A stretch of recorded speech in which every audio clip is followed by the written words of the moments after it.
Welcome back to Enterprising Entrepreneurs. Antano, 234 constituencies. Make me remember all of them right away in 45 minutes. I'm better than a foreign tourist with Raga. So why don't you just give me a magic wand also, and then clothe me with the remember now. It's actually funny. There was this person who came and asked me, can you cure my grandfather? He's 78 years old and kidneys and livers are not working. Oh God, okay. I said, come on, I'm not a magician. No, that is the risk. I mean, jokes apart, that is the risk that you run when you have something like this. It's pretty much an alien concept here. NLP, Neuro-Linguistic Programming. Do a spot poll outside. I'm sure 9 out of 10 people wouldn't know what it is. I myself didn't know what it is being a journalist until I did some research and reading up, and I got to know Mega Harini pretty well.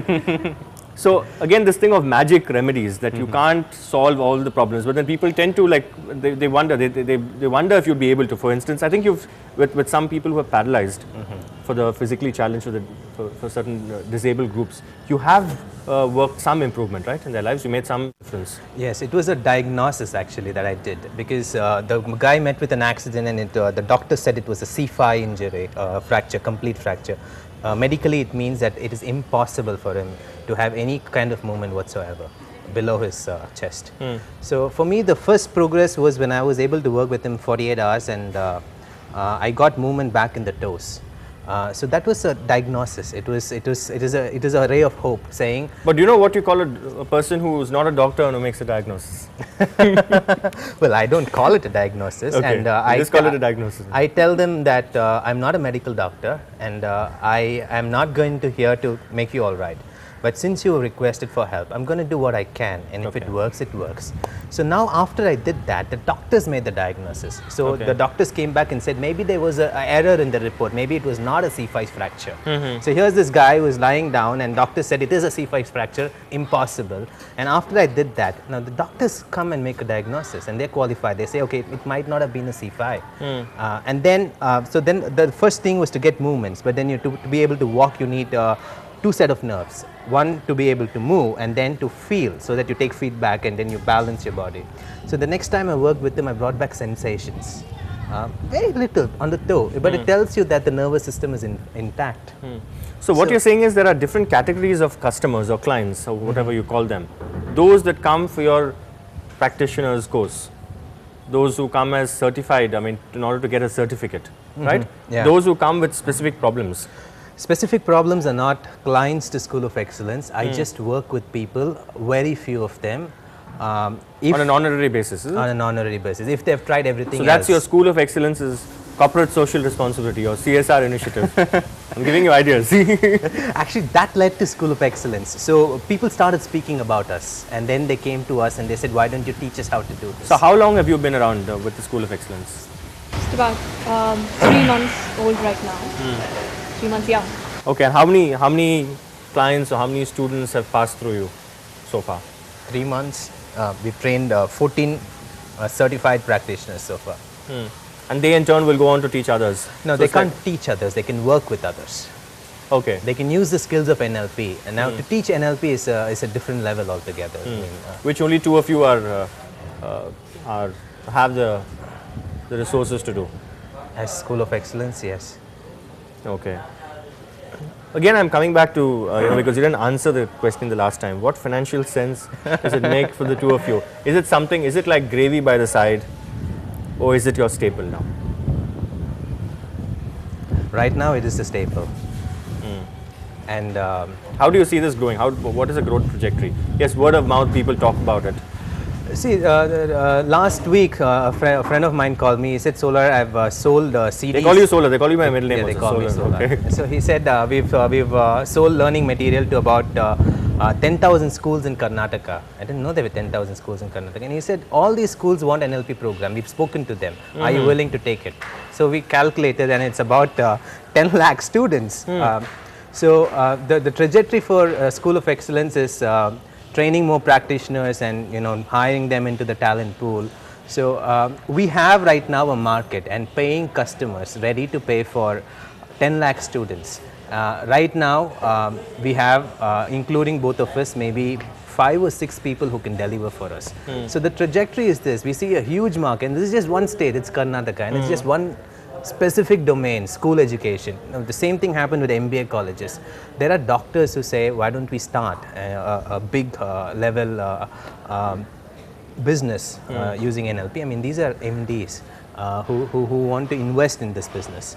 So right now for us, it's about prioritizing. We can do it with medical, or we can do schools, we can do colleges, we can do our retail courses.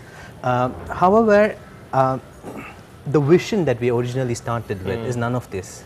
You don't see yourself going, seeing this concept going viral, the Kolaveri way. It is going. I'm told you. She could probably come up with, since she's from the music industry anyway, she could probably come up with your own version of Kolaveri for your NLP. It's done to death right now.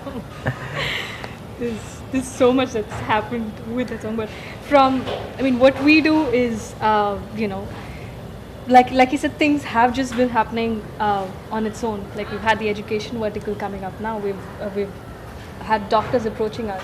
In the corporate side, we focus on corporate modeling, where you know, if it takes like say 6 months for an employee to be really good at his work, you know, from the time he gets recruited, then so during the period of probation, you're saying you will improve their performance.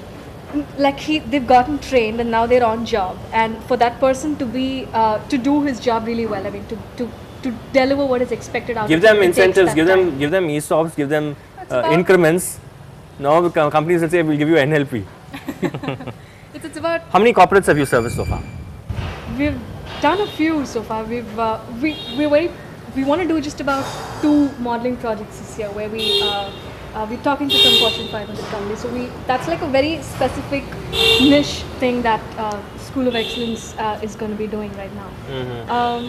We also See, NLP modeling is the vision, as I told you. The school, the colleges are happening, they're spreading widely. We don't have the ability to deliver. We have to scale up that much. When you're talking of scaling up now, you're right now functioning from your residence here in T Nagar. Do you see yourself then having a separate office, a separate auditorium, a full-fledged setup, so that you don't have to go to a 5-star hotel and all that? Because that ultimately will be the goal, right? Why do you want to go to some external venue to do it? But of course, you're doing it across the country, so which means, do you see yourself having branches soon in other places? How do you scale up? The way we would scale up is not just by setting up branches in different places. I mean, the one thing that we want to do is train a whole bunch of really good practitioners, and a lot of those practitioners are already trainers, and with NLP they would be able to deliver on our behalf in a lot of other places as well. So we want to grow a community of practitioners and those that have the training ability in them as well, those who are passionate about it, who can deliver in schools and colleges. We want to be focusing on... You want to be at one level doing sort of mentoring? Yes, and focus on why we started School of Excellence. See, we wanted to do corporate modeling, which means there is some training process that takes 6 months. Then you go and you study the best of the lot to come out of the training process, and then you create another training process that can take 2 months or 3 months. This is the core of NLP. So once you do that, you license it out. That's very scalable. So in other words, it's sort of from what I gather, some sort of process cloning. It is. It's just the automatic processes. So if I ask you to think of a spelling like the spelling for watch, how do you know the spelling for watch? Something goes in your mind automatically. Now, what we do in NLP modeling is understand what is happening automatically in your head. Why is that sometimes you're talking of spelling, you're talking of spelling, like sometimes I myself, is field spelled with an F-I-E-L-D or F-E-I-L-D. These are very silly doubts that we come across sometimes. Why is that? Okay, how do you spell? How do you know the spelling for field? How do you know it? Or how do you know the spelling for psychology? Today, of course, you have spell check, so the moment you type something wrong spelling, you get a red line. No, right now, can you spell psychology for me? Yeah, P-S-Y-C-H-O-L-O-G-Y. Okay. So what did you just do before you got the spelling? You in your head said the sound, psychology, you pronounced it. No. Then what did you do? I just remembered. How did you remember? As a sound, you heard the spelling?